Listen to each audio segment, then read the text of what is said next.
Pagi Sipil, perkenalkan, saya Sipil 21 akan menjelaskan mengenai soal-soal fisika, mekanika, dan termodinamika. Pada kesempatan ini, gue bakal menjelaskan mengenai bab mekanika fluida, soal-soal mekanika fluida.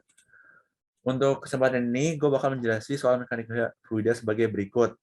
Nah, kalau mau baca soalnya, bisa di-pause aja, gue bakal menjelaskan intinya. Jadi intinya itu ada pipa pitot yang dipasang di pesawat, lalu kita disuruh cari rumus yang diketahui di soal ini menggunakan pesawat Bernoulli, lalu kita suruh cari kecepatan airspeed di 62B dan 63 dengan data-data yang diberikan. Oke, mungkin yang pertama itu di 62A, kan kita suruh turunin rumus untuk jadi rumus yang ada di soal berikut.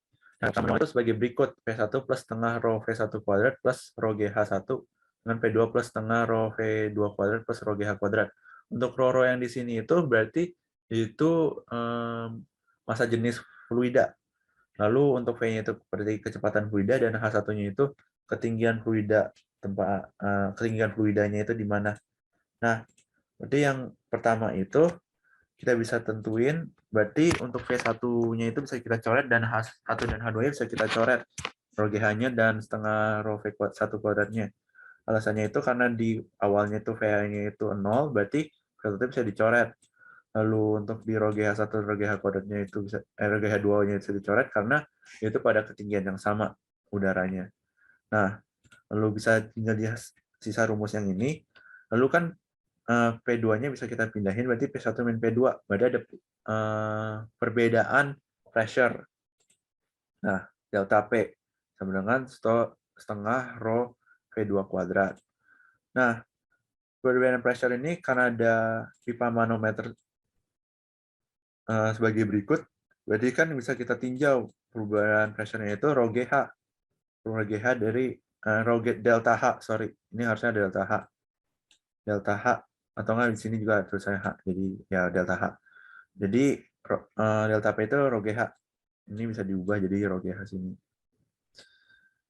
Nah, lalu yang tadi gue bilang rho itu rho udara, terus kita ubah rumusnya begini gini, jadi V2-nya itu sama dengan akar 2 rho GH per rho udara.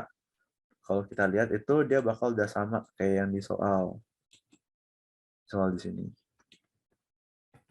Nah, setelah kita ketemu udah pembuktiannya rumus kayak gitu, di B-nya itu kita suruh cari kecepatan fluida udaranya. Kita bisa pakai rumus yang tadi kita udah ketemu dari turunannya, lalu kita bisa masukin data-data yang ada. Kan diketahui kalau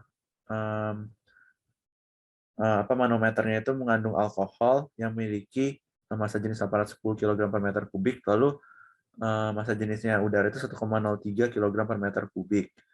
Nah, terus untuk di G-nya itu kita bisa pakai langsung 9,81 meter per second kuadrat. Terus kita bisa hitung. Mungkin untuk buat bisa dicek aja, kalau sama-sama satuan-satuannya ini bisa kita coret-coret aja supaya bisa ketemu. Berarti kan nanti V2-nya ketemu V2. Berarti harusnya hasilnya terakhirnya itu meter per second. Jadi bisa kita coret-coret untuk ininya. Nanti ke sisa meter kuadrat per second kuadrat. Berarti udah benar masukin rumusnya. Sorry, ini ke input 2 kali. Berarti nanti V2-nya itu kita bakal ketemu 63,337 meter per second. Hasil ini udah dibuletin dari hasil akar yang di atas. Oke, gampang kan, tinggal dimasukin aja ke rumus yang kita udah ketemu tadi. Di 63 ini juga gampang, cuman ada satu konsep yang perlu kita ketahui. Ini juga bakal sama, kita tinggal masukin angka-angka ke rumus. Nah, kita pakai lagi rumus yang tadi kita ketemu di atas. Cuma bedanya itu rho GH itu kan tadi sesuai dengan penurunan rumus itu delta P. Jadi untuk rho GH itu kita bisa ganti lagi jadi delta P.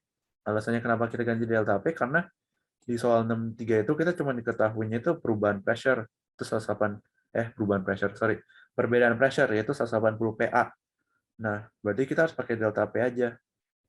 Yang bisa masukin data yang kita ada yaitu perubahan delta pressure-nya itu 180 PA atau bisa disebut force per area atau force per meter persegi, atau bisa kita ubah juga jadi kilogram dikali, kan force itu massa dikali kecepatan, berarti kg kilogram dikali m per second kuadrat.